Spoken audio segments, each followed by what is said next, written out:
Assalamualaikum warahmatullahi wabarakatuh. Pemirsa TV One dimanapun berada, bersyukur kita kepada Allah. Alhamdulillah. Bersalawat kepada Rasulullah. Allahumma salli ala Sayyidina Muhammad wa ala ali Muhammad.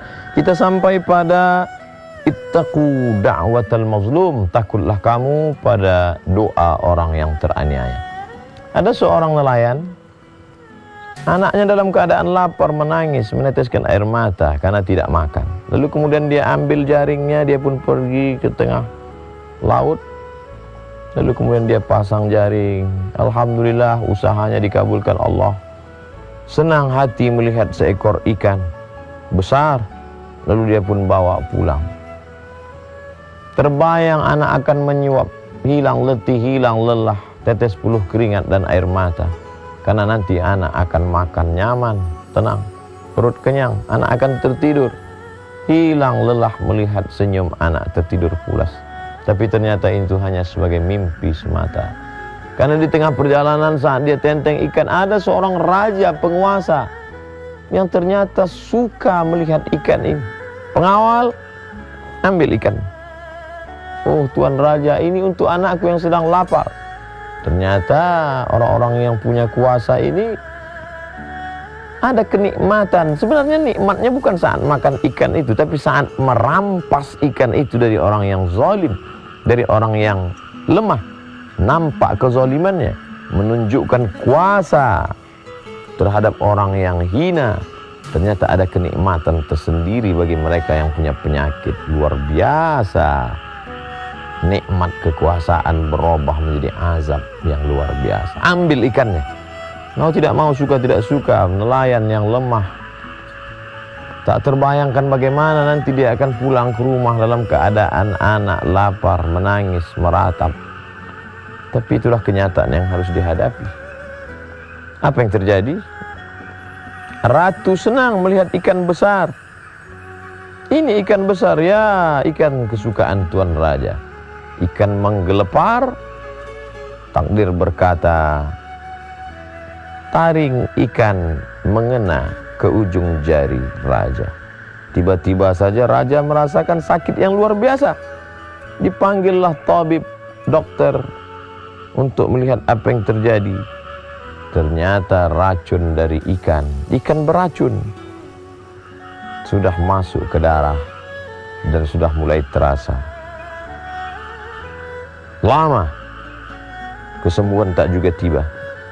Bagaimana ini tabib? Bagaimana ini dokter? Nampaknya tangan Tuan Raja harus diamputasi. Tidak ada obat lain, tidak ada. Akhirnya jari harus hilang. Tapi ternyata nyerinya tetap tidak hilang. Jari sudah hilang karena dia bukan berada di jari tapi sudah masuk ke darah. Kalau begitu harus dipotong sampai ke pergelangan. Na'udzubillah, menyakitkan, mengerikan, menakutkan. Tapi ini harus dilakukan. Kalau begitu harus dipotong sampai ke pergelangan tangan. Bagaimana rasanya Tuan Raja? Masih tetap tidak hilang. Nyeri, denyut. Kalau begitu mesti dipotong sampai ke siku. Apa boleh buat? Itulah satu-satunya solusi. Na'udzubillah, jangan sampai terjadi pada diri kita, pada anak cucu keturunan kita. Dipotong sampai ke siku. Nyeri hilang, tapi risau, gundah gulana, jantung, hati tak tenang, tetap datang. Malam tak lelap, siang tak kenyang. Apa sebenarnya yang terjadi? Maka dipanggillah ahli hikmah yang dapat melihat hati. Apa yang sebenarnya terjadi dengan hati? Tuan Raja, ada orang yang sedang teraniaya, terzalimi. Coba kau renung kembali, wahai Tuan Raja, apa yang kau rasakan? Betul, memang ikan ini diambil dari orang yang sedang pulang, akan memberikan sesuap makanan pada anak-anak yang menangis di rumah. Ternyata ada orang yang teraniaya, Tuan Raja. Ternyata ada orang yang hatinya tersinggung, wahai Tuan Raja. Kalau begitu, mari kita panggil, kita tanya dia. Raja ingin meminta maaf. Maka dipanggillah nelayan yang teraniaya ke istana Tuan Raja yang megah dan besar. Lalu kemudian ditanyakan kepadanya, sudikah engkau memaafkan, berdamai? Nelayan itu dengan lapang hati memaafkan. Begitu rupanya mereka yang susah. Tidak sulit bagi mereka untuk membukakan pintu maaf kepada orang-orang yang punya kuasa. Sudahkah engkau memaafkan wahai nelayan? Aku sudah lama melupakan ini wahai Tuan Raja. Apa sebenarnya yang kau doakan? Apa sebenarnya yang kau katakan? Apa sebenarnya munajat yang kau panjatkan kepada Allah? Sehingga begitu berat siksa yang diterima ini. Apa kalimat yang kau katakan? Tidak banyak Tuan Raja. Apa yang kau katakan? Ya Allah, Raja sudah menunjukkan kuasanya, maka tunjukkan kuasamu.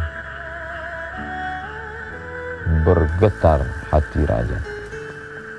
Ternyata dia tidak mengadu kepada penguasa, dia tidak meminta kepada manusia, dia tidak berharap kepada hamba, tapi dia mengadu kepada pemilik hamba.